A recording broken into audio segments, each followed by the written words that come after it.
I'd very much like to know, Norman, why that monstrosity is still outside. Monstrosity, Mrs. Bishop? That awful van. Oh, yes, the van. Well, you distinctly said you were going to go back to the man who sold it to you and make him give you your money back. Well, I was thinking along those lines at one point, yeah. I hope that doesn't mean you've changed your mind. Well, to a certain extent, yes, Mrs. Bishop. I mean, the van does go. I have got an MOT certificate to prove it is roadworthy. Well, that certificate isn't worth the paper it's written on. Well, I tell you now, you certainly wouldn't get me riding in that van. It's an absolute death trap. Oh, I don't know, with a careful driver.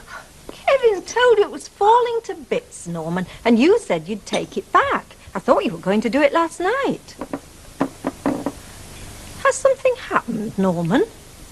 Is there something I should know? Look, granted, I was a fool to buy it, but now I'm stuck with it. There's no way I'm going to get my money back. Oh, you're so defeatist, Norman. How do you know until you try? Well, if you must know, I did try. I went round to Mr. Bradbury's last night and tackled him about it. I hope he had the grace to blush. Well, no. No, he didn't. I don't think he's got a strongly developed sense of shame, Mrs. Bishop. Well, then you should have pointed out that you have certain rights in law, Norman. Rights which give reasonable protection to both buyer and seller. Well, he's not a very reasonable sort of man, Mrs. Bishop. I mean, I went there last night and I did list everything that Kevin said was wrong with the vehicle. Quite right, Norman. And what did he say to that? Well, there's not a lot he could say, really. You see, he just wanted to cave me head in with a crowbar. First reserve. Get along, Norman. The sooner we confront this Mr. Bradbury, the better. But I don't think he'll be back from work yet. Then we'll wait. Come along, open the door, please. Now, you said you wouldn't ride in this van. You said it was dangerous. I'm prepared to risk one journey as far as Mr. Bradbury's house. Look, I think we're wasting our time, Mrs. Bishop. I don't think so. Look, he's not the sort of man you argue with. He is exactly the sort of man who has to be argued with, Norman. Otherwise, this country will degenerate into lawless confusion. Now, kindly open this door.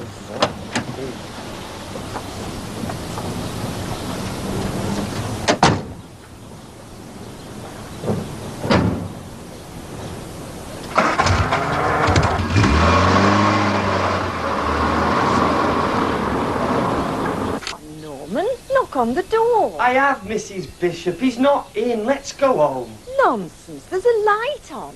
Knock again. Oh. It's you again, Sonny Jim.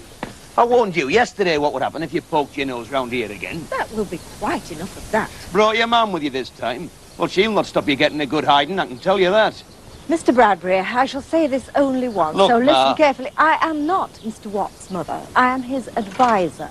How do you mean, advisor? Unless you immediately repay the money you got from Mr. Watts by fraud, unpleasant consequences will follow.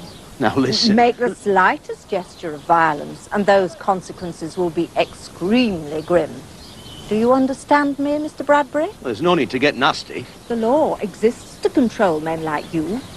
It provides harsh penalties for acts of fraud and violence. Look, I don't want any trouble. I mean, all In that case, give Mr. Watts his money at once. But I've spent some of it. I've had heavy expenses.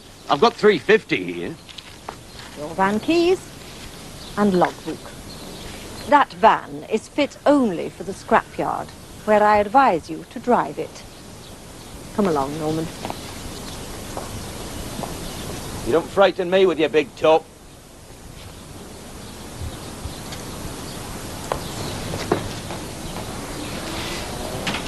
Mrs. Bishop, you were amazing. Norman, I've only just started. I'm going to take you in hand. How do you mean, take me in hand? Listen, you're going the wrong way for the bus. We'll walk home, Norman.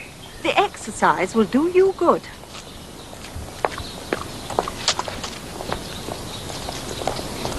The first thing